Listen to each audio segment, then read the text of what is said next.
26 de noviembre de 2006. Acapulco. Una habitación silenciosa, lejos de los foros, lejos de las cámaras, lejos de los aplausos que durante casi 3 décadas obedecieron cada uno de sus gestos. Raúl Velasco muere a los 73 años. No hay público. No hay escenario. No hay artistas esperando su aprobación. Solo un cuerpo que ya no puede controlar nada. Afuera, los noticieros preparan homenajes. Adentro se cierra una vida construida sobre el poder más absoluto que haya tenido un solo hombre en la historia del espectáculo mexicano. Pero lo verdaderamente perturbador no ocurre ese día. Ocurre todo lo que empieza a salir después. Durante casi 30 años, su nombre fue sinónimo de una sola pregunta que recorría en silencio cada camerino, cada disquera, cada oficina de representantes artísticos en México. ¿Ya habló con Velasco? Porque si él no quería, no había contrato que valiera, no había talento que alcanzara, no había público que importara. Siempre en Domingo no fue solo un programa de televisión. Fue una frontera.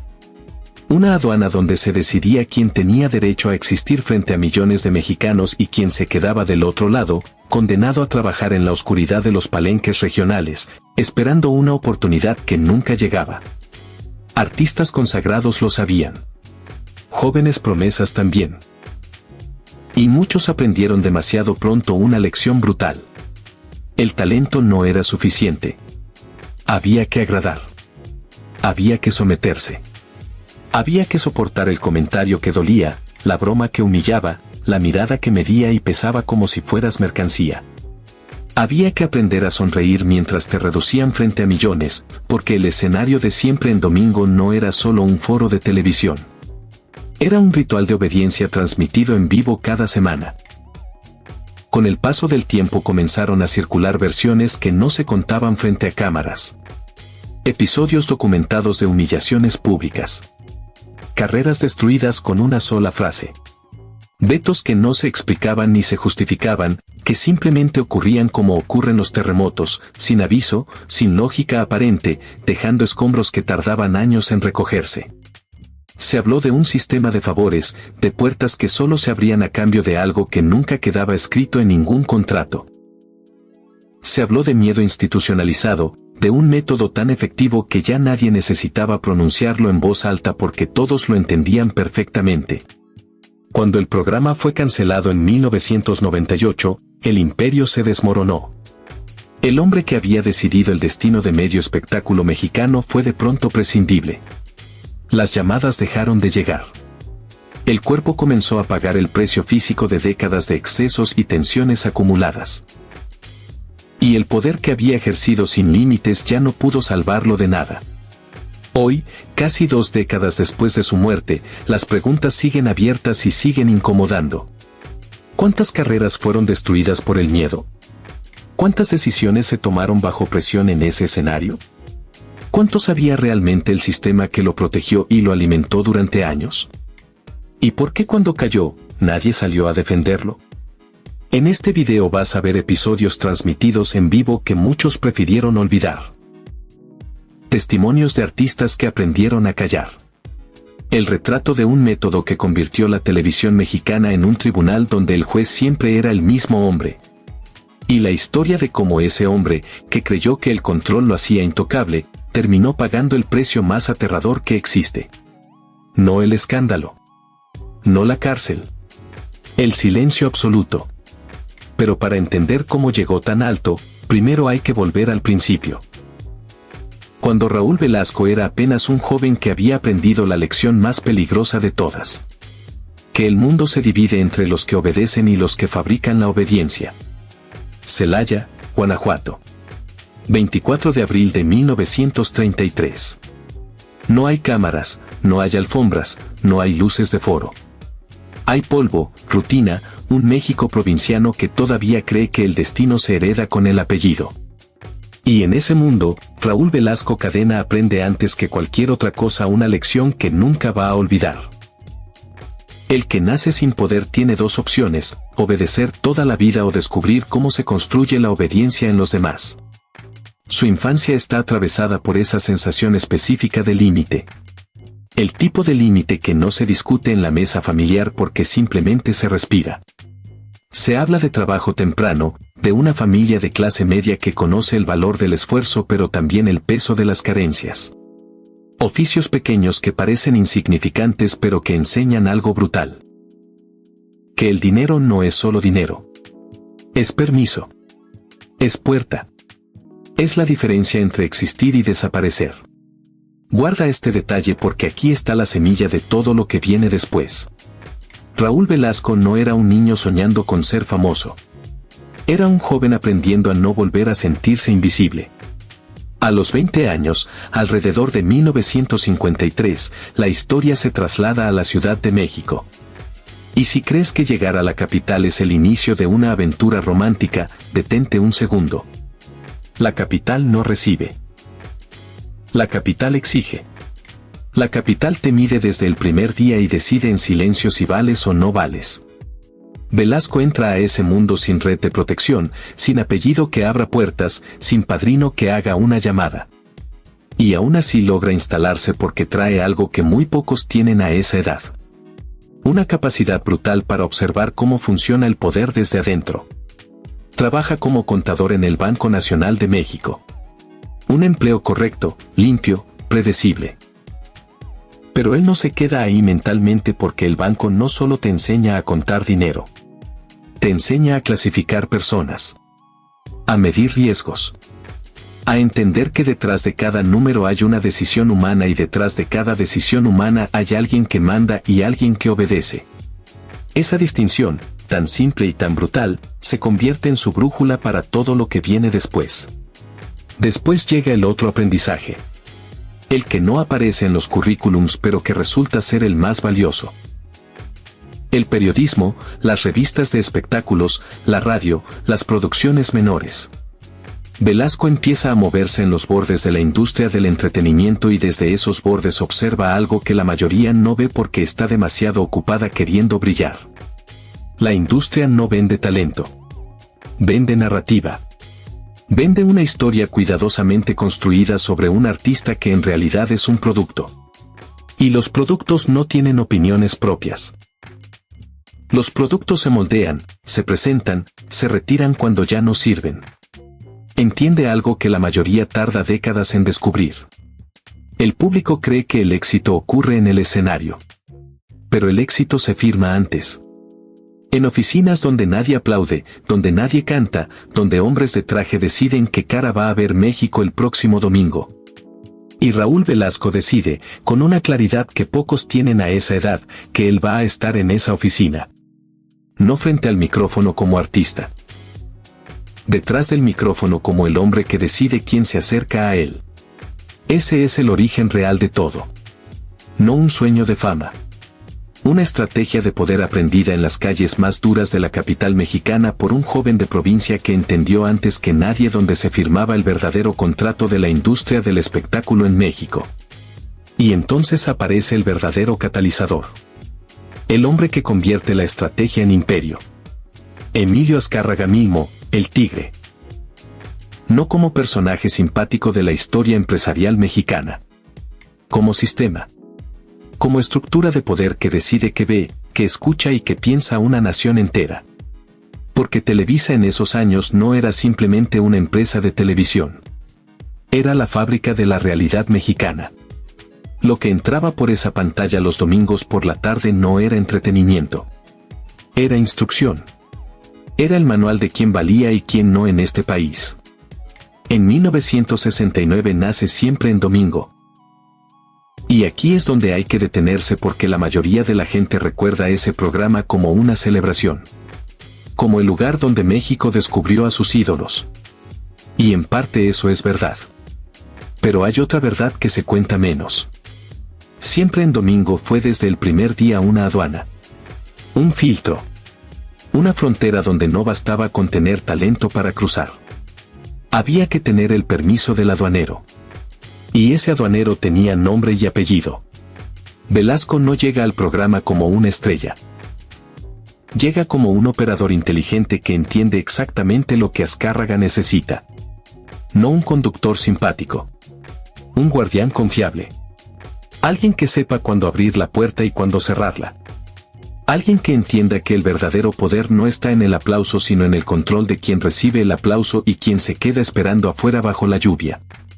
Y Velasco ejecuta ese papel con una precisión que con el tiempo se vuelve aterradora. Domingo tras domingo, millones de mexicanos lo ven en pantalla y sin darse cuenta aceptan su autoridad como si fuera natural.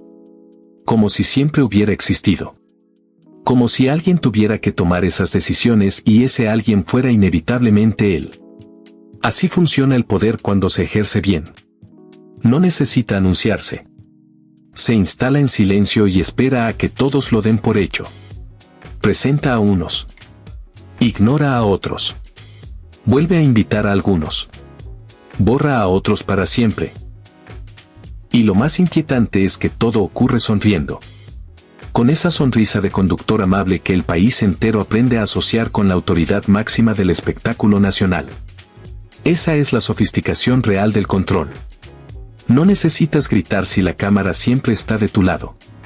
No necesitas amenazar si todos saben perfectamente lo que significa no recibir una llamada de ese productor específico el lunes por la mañana. Con el tiempo construye también la fachada perfecta. La imagen doméstica que funciona como coartada moral. Familia, disciplina, valores tradicionales. Un hombre serio que protege el buen gusto del público mexicano. Un guardián de la decencia en pantalla. Pero detrás de esa fachada empieza a crecer algo que no aparece en las entrevistas de los domingos por la noche. Una obsesión. La necesidad de clasificar a las personas como dignas o corrientes. De convertir cada aparición en pantalla en un examen que él administra y él califica. Porque cuando alguien se acostumbra a decidir destinos, el poder deja de ser una herramienta. Se vuelve identidad. Y cuando el poder se vuelve identidad, cualquier cuestionamiento se siente como ataque personal. Cualquier artista que no encaje perfectamente en sus categorías se convierte en una amenaza que hay que neutralizar antes de que crezca. Hay una verdad incómoda sobre los imperios que se construyen sobre el miedo. No necesitan violencia visible para funcionar.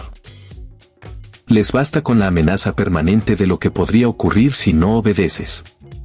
Y en los pasillos de Televisa, en los camerinos, en las antesalas donde los representantes apretaban sus carpetas y las cantantes jóvenes contenían la respiración para no temblar, esa amenaza tenía un nombre concreto.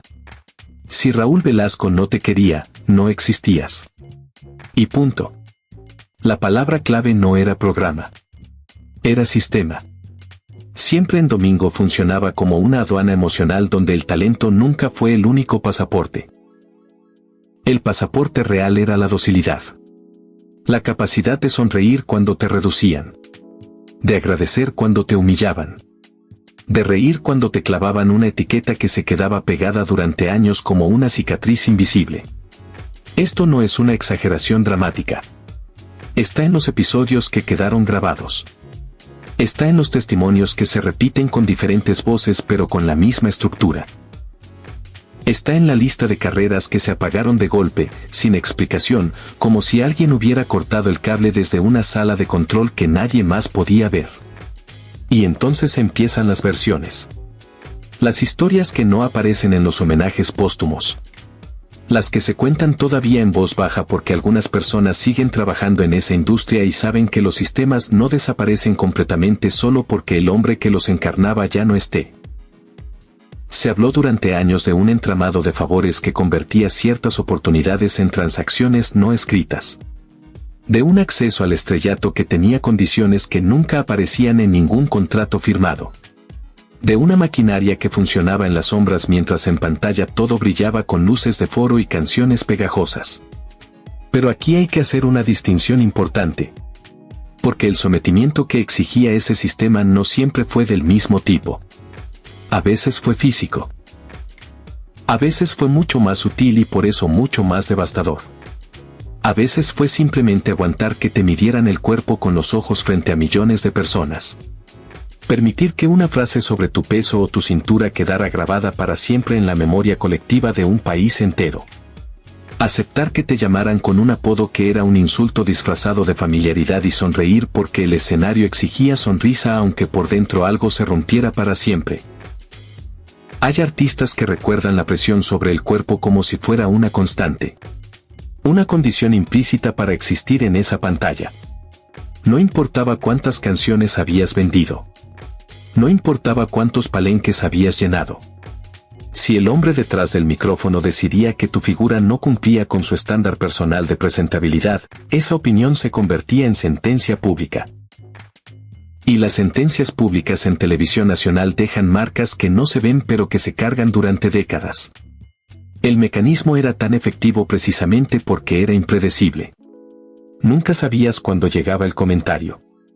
Nunca sabías si esa noche ibas a ser el artista celebrado o el ejemplo humillante. Y esa incertidumbre permanente era la herramienta más poderosa de todas. Porque cuando no sabes cuándo va a golpearte el látigo, caminas siempre con la espalda tensa. Siempre a la defensiva.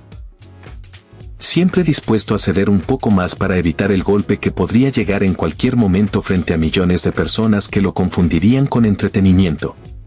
Hay escenas que con el tiempo se convierten en leyenda. Y hay escenas que se convierten en algo más peligroso que la leyenda. Se convierten en manual. En instrucción colectiva transmitida en vivo a millones de personas que no saben que están recibiendo una lección sobre el precio de no obedecer. En los años 80, la televisión mexicana tenía un altar. Y en ese altar Raúl Velasco no solo presentaba artistas. Los juzgaba. Los pesaba.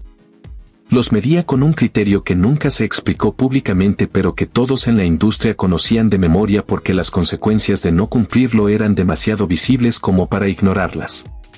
Existe un episodio que funciona como espejo perfecto del método. Un cantante joven llega al foro con esa mezcla de ilusión y terror que se ve en los ojos de quien sabe que se está jugando todo en 5 minutos. Llega respaldado por un nombre conocido en la industria. En cualquier otro contexto eso debería ser suficiente para sentirse mínimamente protegido. Pero en el foro de Siempre en Domingo no existe la protección. Existe la aprobación del conductor o no existe nada. Velasco no espera a que la canción hable por sí misma. No deja que el público forme su propia opinión. No simula deliberar. Suelta la sentencia con la misma naturalidad con la que alguien comenta el clima. Lo ve complicado. No lo siente auténtico. No le ve futuro. Una ejecución pública de 3 frases que tarda menos de 30 segundos y que destruye en ese mismo instante algo que ese joven tardó años en construir. No es una crítica artística. Es una señal enviada al resto de la industria. Una advertencia transmitida en vivo. Esto es lo que ocurre cuando no encajas. Y el daño no termina cuando se apagan las cámaras ese domingo. El daño empieza ahí. Porque la industria tiene memoria larga para los vetos y memoria muy corta para las rectificaciones. El teléfono deja de sonar. Los productores se hacen los distraídos. Las disqueras cambian el tema. Y aunque después lleguen presiones internas que fuercen algún tipo de corrección pública, la sentencia ya está ejecutada y las sentencias no se deshacen con una disculpa. Pero ese episodio no es un accidente aislado. Es parte de un patrón que se repite con variaciones a lo largo de décadas. Thalía aparece como solista con el tipo de brillo que debería ser intocable y recibe una etiqueta que parece broma pero que funciona como marca. Una sola palabra que lo contiene todo. Clase, jerarquía, desprecio envuelto en familiaridad. Y ella sonríe porque en esa televisión la sonrisa era el único lenguaje de supervivencia disponible para una mujer joven que todavía necesitaba ese escenario para existir en la industria. Joan Sebastián. Hubo un tiempo en que era solo un compositor con hambre, un muchacho con canciones y sin el respeto que más tarde le daría el país entero. Velasco lo rechaza. Lo minimiza.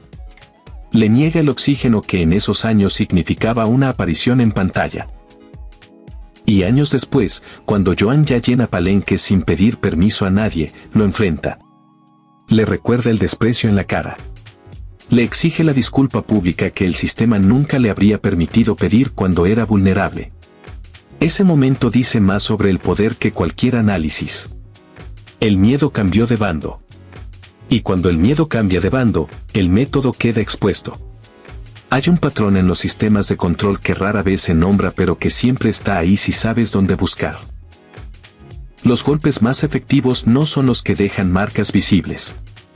Son los que se disfrazan de broma, de criterio artístico, de preocupación genuina por la imagen del artista. Son los que el público recibe como entretenimiento mientras la víctima los recibe como lo que realmente son. Una instrucción. Una demostración de quién manda y hasta dónde llega ese mando. Cepillín. Un nombre que para varias generaciones de mexicanos está conectado directamente con la infancia, con la alegría, con algo que parecía intocable por pura inocencia. Y sin embargo hubo un enfrentamiento, una fractura, un veto que empujó a ese personaje fuera del sistema sin que se explicara públicamente con detalle. Porque los vetos de Velasco no necesitaban explicación. Esa era precisamente su eficacia. No había un comunicado oficial. No había una razón declarada. Simplemente dejabas de existir en esa pantalla y el silencio hacía el resto del trabajo. Lupe Esparza. Artista con trayectoria, con respaldo de público, con canciones que la gente tarareaba. Y aún así sometido a comparaciones degradantes que tenían un solo propósito. Recordarle públicamente su lugar en la jerarquía que Velasco administraba con precisión quirúrgica. Porque la jerarquía no se mantiene sola. Necesita demostraciones periódicas. Necesita que los que están abajo vean con claridad lo que le ocurre a quien intenta cuestionar al que está arriba. Lucha Villa. Una voz que México conocía de memoria. Una figura con peso real en la historia de la música nacional. Presionada por el cuerpo como si el peso fuera la variable más importante en la ecuación de su valor artístico. Como si décadas de carrera pudieran reducirse a un número en una báscula. Ese tipo de violencia es particularmente calculada porque ataca exactamente donde más duele.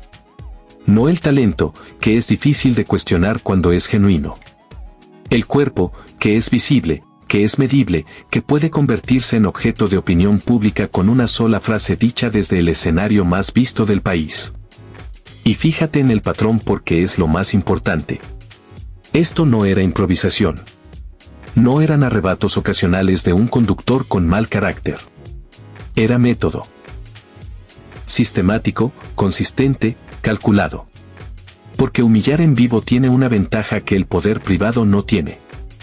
No solo destruyes a uno. Enseñas a 100.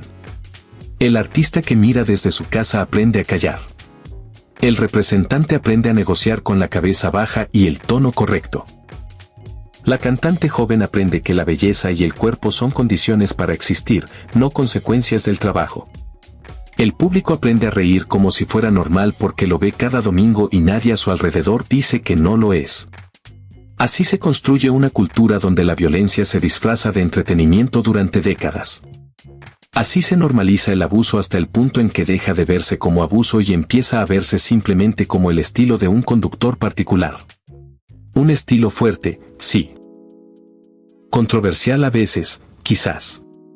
Pero no se le llama por su nombre real porque darle el nombre real implicaría aceptar que millones de personas aplaudieron durante años algo que nunca debió estar en pantalla.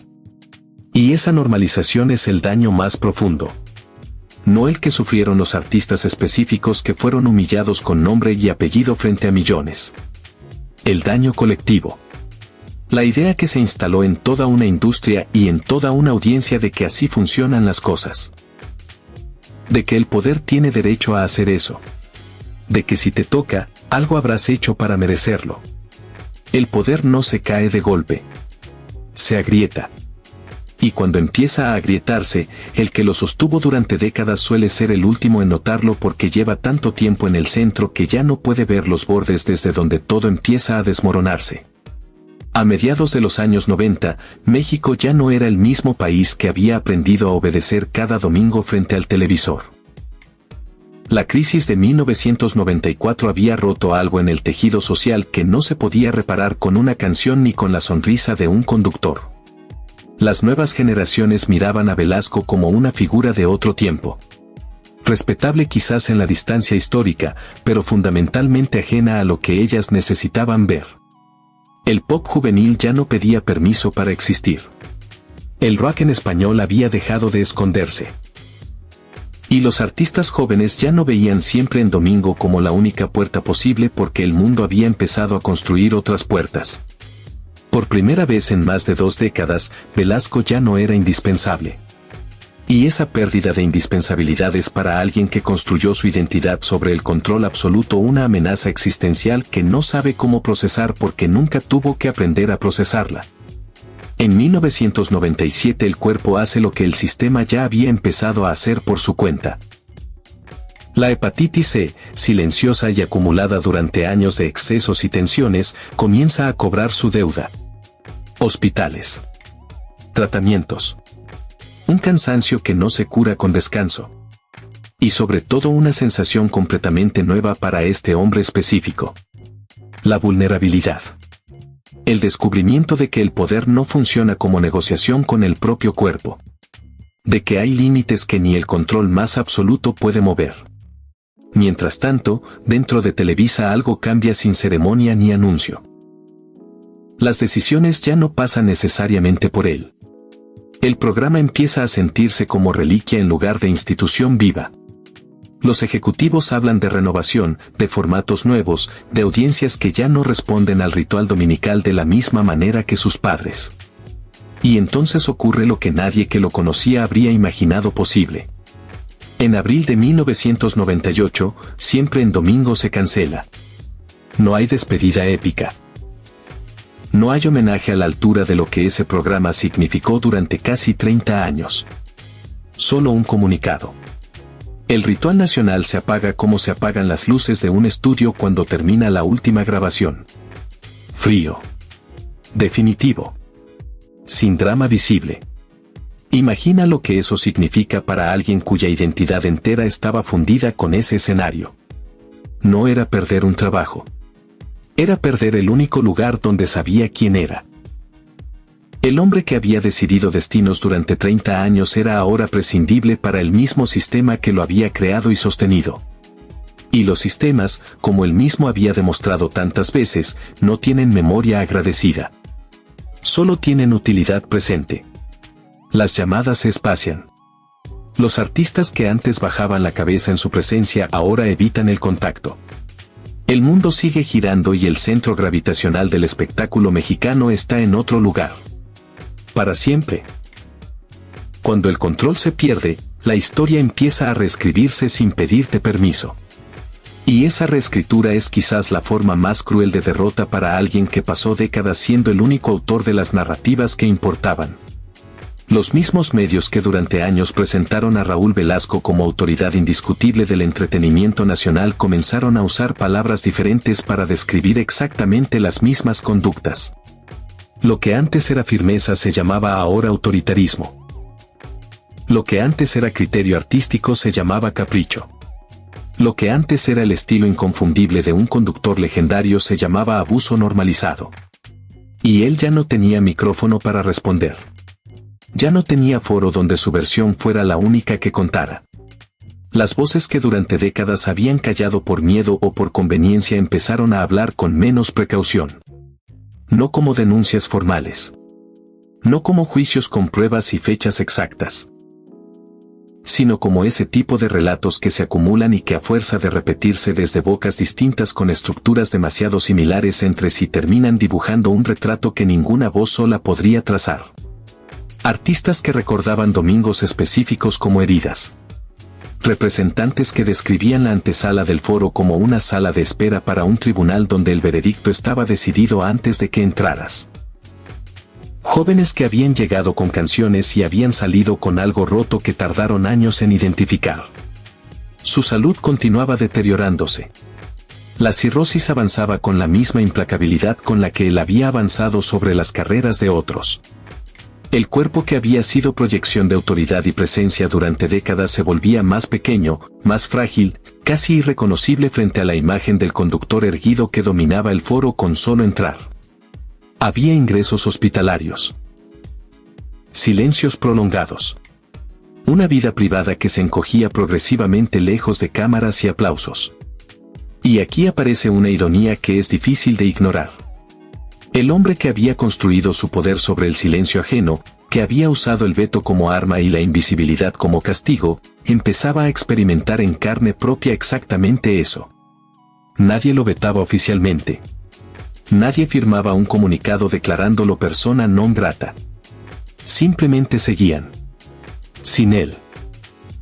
Y ese seguir sin él era más devastador que cualquier escándalo público porque no dejaba espacio para la defensa ni para la narrativa alternativa. Las demandas laborales comenzaron a aparecer. Conflictos sobre contratos, regalías, decisiones tomadas durante años que ahora alguien quería revisar con otros ojos. Nada explotaba en el gran escándalo que algunos quizás esperaban. Todo goteaba. Un desgaste constante y silencioso que era en sí mismo una forma de justicia poética. El mismo método que él había usado para destruir carreras ajenas, el goteo, el desgaste, la presión sin confrontación directa, ahora lo rodeaba a él desde todos los ángulos. El padrino de la industria mexicana del espectáculo pasaba sus últimos años siendo lo que siempre había convertido a otros. Una figura que el sistema ya no necesitaba y que por lo tanto ya no existía de la manera que importaba. Hay un momento en la vida de todo hombre que concentró demasiado poder en que el espejo deja de mentirle. No ocurre frente a las cámaras. Ocurre en silencio, en una habitación cerrada, cuando ya no hay aplausos que tapen el eco de las preguntas que siempre estuvieron ahí esperando su turno. Para Raúl Velasco ese momento no llegó con una confesión pública ni con una disculpa tardía que pudiera cambiar algo. Llegó de la forma más silenciosa posible. Llegó cuando ya no había a quien imponerle nada. Cuando los médicos daban las órdenes y él tenía que recibirlas. Cuando el cuerpo marcaba los ritmos y él tenía que seguirlos. Cuando la dependencia, esa condición que había despreciado en los demás como señal de debilidad, se volvió su propia realidad cotidiana. En privado, quienes lo rodeaban en esos últimos años notaban un cambio que era difícil de describir sin caer en la simplificación. El padrino ya no daba órdenes. Recordaba. Hablaba del pasado con la insistencia de alguien que necesita convencerse de que todo tuvo sentido. Que fue necesario. Que así funcionaban las cosas en esa época. Que era otro México, otra televisión, otras reglas. Pero el tiempo no absuelve. Solo pone distancia. Y la distancia no es lo mismo que la inocencia. La pregunta que nadie formuló en voz alta durante esos años finales, la que todavía flota sin respuesta clara, es si fue consciente del daño real que causó. Si en algún momento de esos domingos interminables, entre una humillación y la siguiente, entre un veto y el siguiente, algo en él registró lo que estaba haciendo y lo que le estaba costando a personas reales con vidas reales. No hay forma de saberlo con certeza. Los hombres que viven del control rara vez permiten la autocrítica porque reconocer el abuso significaría reconocer que el imperio se construyó sobre algo más que talento y trabajo y visión. Significaría reconocer la deuda. El 26 de noviembre de 2006, en Acapulco, Raúl Velasco muere. Tenía 73 años. Los obituarios hablaron del pionero, del hombre que impulsó carreras, del rostro de una época irrepetible en la historia de la televisión mexicana. Se dijeron verdades a medias. Se omitieron otras con la misma naturalidad con la que siempre se omite lo que incomoda cuando el muerto fue demasiado grande para ser cuestionado en su totalidad. No hubo juicio simbólico. No hubo ajuste de cuentas público. No hubo ese momento catártico que a veces ofrece la historia cuando cae alguien que concentró demasiado poder durante demasiado tiempo. Solo una despedida institucional. Correcta. Pulcra. Incómodamente incompleta. Como si el país hubiera decidido colectivamente que era más cómodo recordar al conductor que al sistema que ese conductor encarnó durante 30 años. Murió sin el escenario. Sin el programa. Sin la multitud que durante décadas dependió de su aprobación para saber si existía o no existía. Y ese final discreto, ese final sin épica ni escándalo, fue quizás el precio más aterrador de todos. No la enfermedad. No el olvido. El silencio. El mismo silencio que él había usado tantas veces como arma más efectiva. Ahora lo rodeaba a él por completo y no había forma de vetarlo. Cuando un hombre cae, la pregunta importante no es cómo cayó. La pregunta importante es qué queda después de que el polvo se asienta. ¿Qué estructuras permanecen? ¿Qué ideas sobreviven? ¿Qué daños siguen operando en silencio mucho tiempo después de que el funeral haya terminado y los homenajes se hayan archivado? El legado real de Raúl Velasco no está en los archivos de Televisa. No está en los premios que recibió ni en las generaciones de artistas que pasaron por su escenario. Está en algo mucho más difícil de ver y por eso mucho más difícil de desmantelar. Está en la idea que se instaló en toda una industria durante décadas. La idea de que alguien puede decidir quién vale y quién no. La idea de que la obediencia es una moneda válida para comprar oportunidades. La idea de que si te humillan en público frente a millones es porque algo habrás hecho para merecerlo. Ese es el daño que no se mide en carreras truncadas ni en artistas específicos que fueron humillados con nombre propio en pantalla nacional. Ese es el daño colectivo. El que se transmitió de generación en generación dentro de la industria como si fuera sabiduría práctica. Aprende a caer. Aprende a ceder. Aprende a sonreír mientras te reducen porque así funcionan las cosas y siempre han funcionado así y quien no lo acepte ya sabe lo que le espera. Con el paso de los años, algunas voces han empezado a romper ese silencio. Artistas que ya construyeron sus carreras lo suficientemente lejos de ese sistema como para poder mirarlo de frente. Testimonios que se parecen demasiado entre sí para ser coincidencia.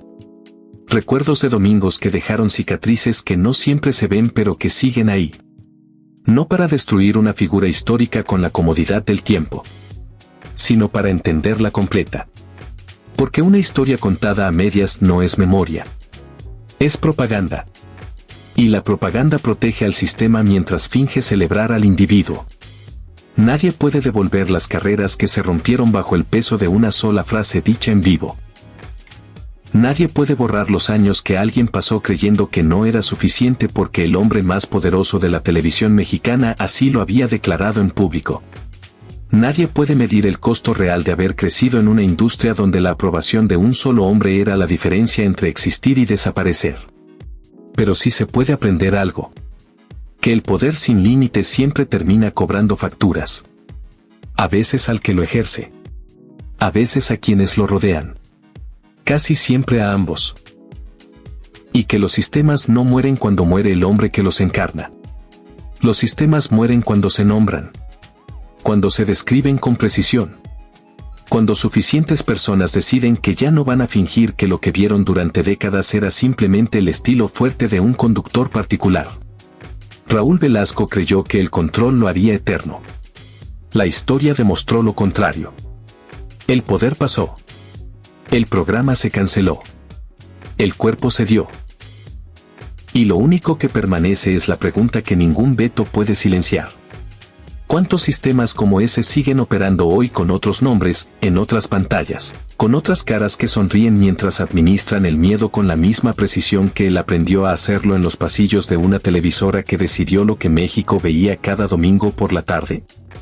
Porque el poder cambia de rostro. Pero rara vez cambia de método. Y mientras no se nombre del todo, mientras se siga contando a medias, seguirá reproduciéndose. Esa es la única pregunta que importa. No para cancelar el pasado.